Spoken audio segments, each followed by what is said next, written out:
Hello students, today we will start our new chapter of class 11th, chapter number 5 जिसका नाम है गलता लोहा।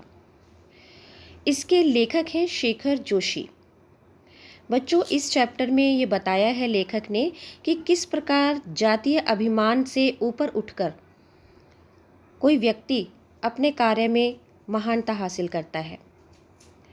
किस प्रकार ये दिखाया है कि लोहा कैसे पिघलता है। लोहा पिघलने से मतलब ये है कि इस चैप्टर का जो टाइटल दिया है लेखक ने, गलता लोहा, तो आपके मन में ये विचार आ रहा होगा कि क्या लोहा गलता है, क्या लोहा पिघलता है। हाँ, बिल्कुल। वो कैसे पिघलता है लोहा, वो इस चैप्टर में कहानी के माध्यम से लेखक ने हमें दर्शाया है। आइए सुनते हैं इस चैप्टर की कहानी। लेकिन सबसे पहले हम जानते हैं इस चैप्टर के जो राइटर हैं शेखर जोशी, उनके जीवन के बारे में थोड़ा सा जान लेते हैं। शेखर जोशी जी का जन्म 10 सितंबर 1932 में हुआ था। कहाँ पर हुआ था? जन्म स्थान है ओलिया गांव, अल्मोड़ा। और इनकी शिक्षा इंटरमीडिएट, तत्पश्चात ईएमई में अप्रेंटिस और फिर नौकरी के दौरान ही इन्होंने साहित्यिक रचनाएं लिखनी प्रारंभ कर दी थीं।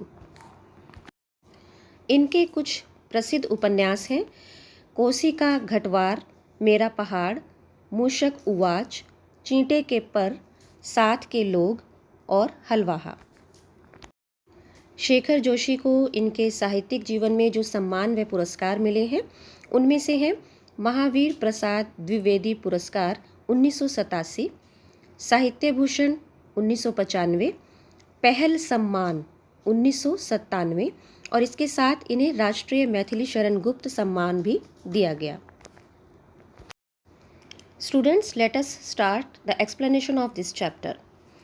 बच्चों, सबसे पहले इसमें हमें देखना है कि इसमें जो मुख्य पात्र है इस कहानी का वो है मोहन। मोहन के पिता पुरोहित का काम करते हैं, यानी वे गांव में लोगों के घर जा जाकर पूजा पाठ का काम किया करते थे। अर्थात वे एक ब्राह्मण थे जो कि उस समय उच्च दर्जा उन लोगों को प्राप्त था। मोहन के पिता मोहन से कहते हैं कि बेटा, अब मैं वृद्ध हो चुका हूँ और अब मैं ये चाहता हूँ कि तुम मेरे काम में मदद करो, और अब ये पूजा पाठ का कार्य जो है मुझसे नहीं होता है और घर की स्थिति जो है, आर्थिक स्थिति जो है वो सही नहीं है, इसलिए तुम्हें मेरे साथ अब मिलकर काम करना होगा। ये सुनकर मोहन को ये बात चुभ जाती है और उसको वाकई लगता है कि हाँ, मुझे अपने पिता की मदद करनी चाहिए। तो उनके पिता कहते हैं कि अब तुम खेती का कार्य जो है स्टार्ट कर दो। तो वो मान जाता है कि ठीक है पिताजी, मैं अब आपके साथ मदद करूँगा, आपके कार्य में आपका हाथ बटाऊँगा। तो खेती में जब वो खेती का काम करने के लिए जाता है तो एक हंसुआ होता है, एक ऐसा औजार जिसके साथ घास काटी जाती है जिससे। तो जब वो खेती करने जाता है तो उससे जब वो घास काटने लगता है तो वो देखता है कि इसकी जो धार है, हंसुए की जो धार है वो मंद है।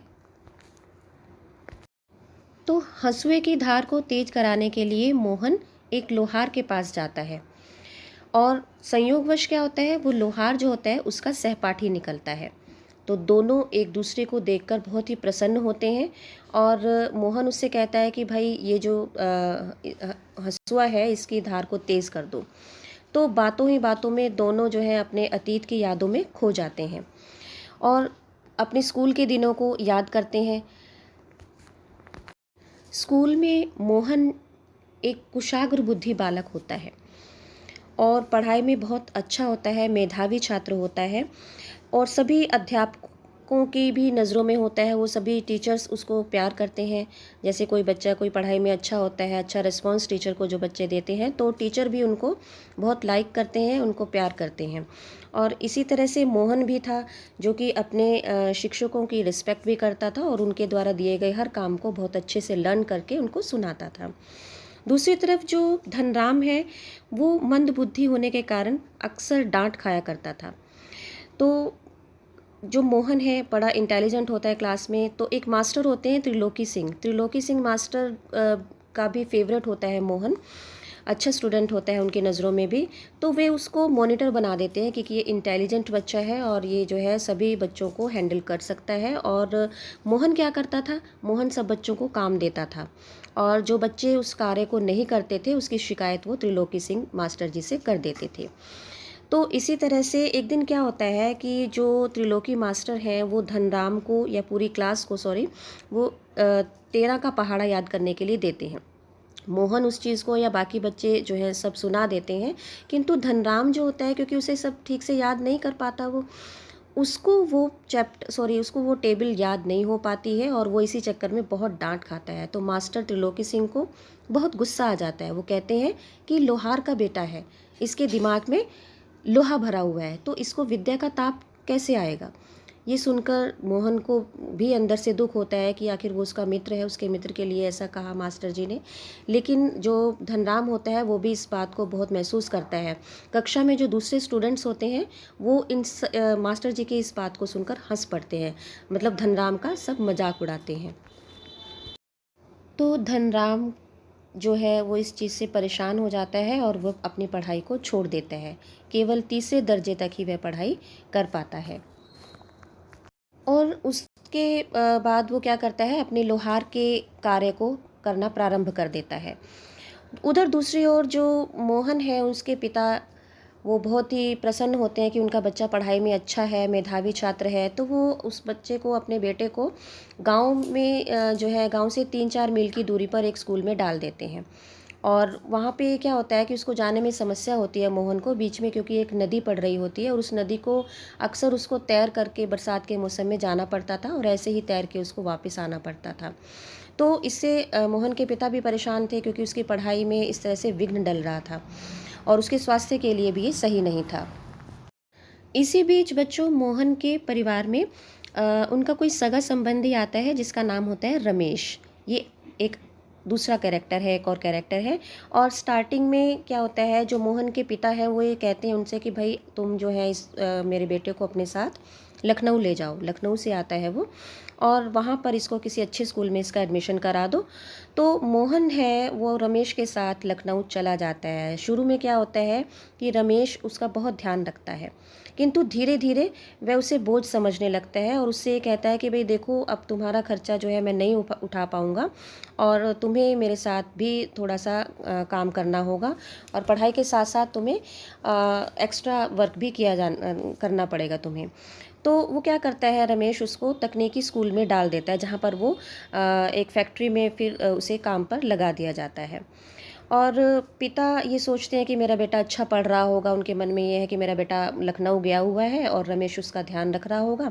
लेकिन रमेश का दुर्व्यवहार मोहन के साथ बढ़ता जाता है और वह उससे कई सारे अपने घर के भी काम कराता है, सब्जी मंगवाना और कई तरह के काम जो है उससे करवाने लगता है। लेकिन मोहन जो है वो अपने पिता से ये बात छिपाता है क्योंकि वो ये सोचता है कि उसके पिता को अगर ये पता चलेगा तो वो बहुत दुखी होंगे। किंतु जब रमेश का व्यवहार उसके साथ दिनों दिन बुरा होता जाता है और उसका दुर्व्यवहार बढ़ता जाता है, तो मोहन यह फैसला करता है कि मैं यहाँ नहीं रहूँगा और वह वापस अपने पिताजी के पास पहुँच जाता है और खेती का कार्य शुरू कर देता है। तो बच्चों, घूमकर यह कहानी फिर वहीं पर आ जाती है कि जिस समय जब वो खेती का कार्य शुरू कर देता है तो फिर उस हंसुए की धार को बढ़ाने के लिए वह अपने मित्र के पास बैठा होता है जहाँ से हमने फ्लैशबैक किया था। तो मोहन अपने मित्र को लोहार का कार्य करते हुए बड़े ध्यान से देख रहा होता है। वह ये देखता है, नोटिस करता है कि धनराम से जो एक लोहे की छड़ है उसको गोल आकार क्यों नहीं दिया जा रहा। मतलब वो अक्षम क्यों है, वो लोहार का बेटा है और फिर भी वह लोहे को गोल आकार नहीं दे पा रहा है। तो वह धनराम से कहता है कि लाओ मुझे दो, मैं करके देखता हूँ। तो धनराम मोहन से कहता है कि भाई ये तुम्हारा बस का काम तो नहीं है, तुम तो उच्च कुल के हो, तुम ये कैसे कर लोगे, तुम्हें तो इसका ज्ञान भी नहीं है। तो मोहन जो है धनराम की बात सुनकर बड़ा थोड़ा सा मुस्कुराता है और वह उस छड़ को उसके हाथ से ले लेता है। फिर वह उस छड़ को जो है आग में पिघलाता है और उसको गोल आकार देने में वो कामयाब हो जाता है। तो इससे यहाँ पे हमें यह ज्ञान मिलता है कि किस प्रकार जातीय अभिमान का कोई महत्व नहीं है, महत्व केवल काम का होता है। मतलब ये है कि मोहन एक उच्च वर्ग का लड़का था और समाज में उस वर्ग की एक अलग प्रतिष्ठा है। तो यह अपना वर्ग या अपनी जाति का अभिमान छोड़कर वह कार्य करने में सफल हो जाता है जो उसका पेशा भी नहीं है ना। तो अगर वो अपनी जाति से ऊपर उठकर, जाति के भेदभाव से ऊपर उठकर उस कार्य को करता है, तो वह केवल किस कारण सफल होता है? अपनी मेहनत व लगन के कारण। इसलिए अगर व्यक्ति मेहनती है तो वह अपनी मंजिल तक अवश्य पहुंच जाता है। मैं उम्मीद करती हूँ बच्चों कि आपको ये कहानी पसंद आई होगी और पसंद आने के साथ साथ आप इस कहानी से मिली सीख को अपने जीवन में ज़रूर अपनाएंगे। Thank you. Have a nice day.